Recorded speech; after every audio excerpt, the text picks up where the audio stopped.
사랑하는 300만 인천 시민 여러분, 안녕하십니까? 부평구 부평 2동, 5동, 6동, 북의 1동, 1신동이 지역구인 유경희 의원입니다.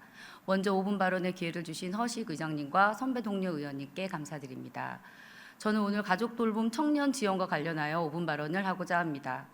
가족 돌봄 청년이란 장애, 질병 등의 문제를 가진 가족을 돌보며 생계를 책임지고 있는 청소년과 청년을 말합니다. 지난해 보건복지부가 발표한 자료에 의하면 청소년기 혹은 청년기에 시작된 가족 돌봄의 부담은 현재뿐 아니라 미래까지 이어지면서 가족 돌봄 청년의 생애 전반에 영향을 미치게 된다고 합니다. 이들은 아픈 가족의 돌봄뿐만 아니라 생계비와 의료비라는 무거운 책임까지 안게 되어 학업을 이어가기 어렵고 진로 준비도 힘들어지면서 결국 청년 개인의 생애가 빈곤의 악순환으로 이어지게 된다는 것입니다. 이는 보건복지부가 올해 4월 발표한 2022년 가족돌봄 청년 실태조사에서도 확인할 수 있습니다. 이들이 삶에 대한 불만족도는 일반 청년의 2배 이상, 우울감은 7배 이상 높은 것으로 확인되었습니다. 다음 글은 가족돌봄 청년의 호소문의 일부입니다. 부모님을 모시는 것은 자식으로서 응당 당연한 일이라고 생각합니다. 하지만 미래를 준비하고 계획해야 할 20대 청년으로서 또래들과 다른 일상과 매사 부정적인 사고방식으로 제 자신을 하루하루 죽여가는 것만 같습니다. 이 글은 지난 7월 인천시 홈페이지 열린시장실에 게재된 글입니다.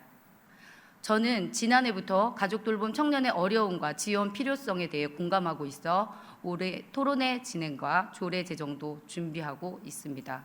이러한 과정 중에 인천시 가족돌봄 청년의 실태를 확인하고 지원 사업 등을 건의하고자 했으나 인천시에는 관련 부서가 5개나 있음에도 5개 부서 모두 공통적인 의견은 담당 부서가 아니라는 것입니다. 참고로 대부분의 타 시도는 위 사업을 복지국에서 담당하고 있습니다. 복지 사각지대에 방치된 인천의 가족돌봄 청년은 담당 부서가 없을 뿐만 아니라 인천시에는 담당 부서를 지정할 의지도 없습니다. 지난 7월 보건복지부는 가족돌봄 청년 지원사업 추진을 위해 공모를 통해 17개 시도 중 12개 시도를 선정했으나 인천시는 동사업에 신청조차 하지 않았습니다. 최근 추가 공모에는 선정이 되었긴 합니다만 이러한 경우가 단지 이번 한 번은 아닙니다. 3월 보건복지부의 노인의료돌봄 통합지원 시범사업 공모에서도 9개 시도가 선정되었으나 인천시는 공모사업에 탈락했습니다.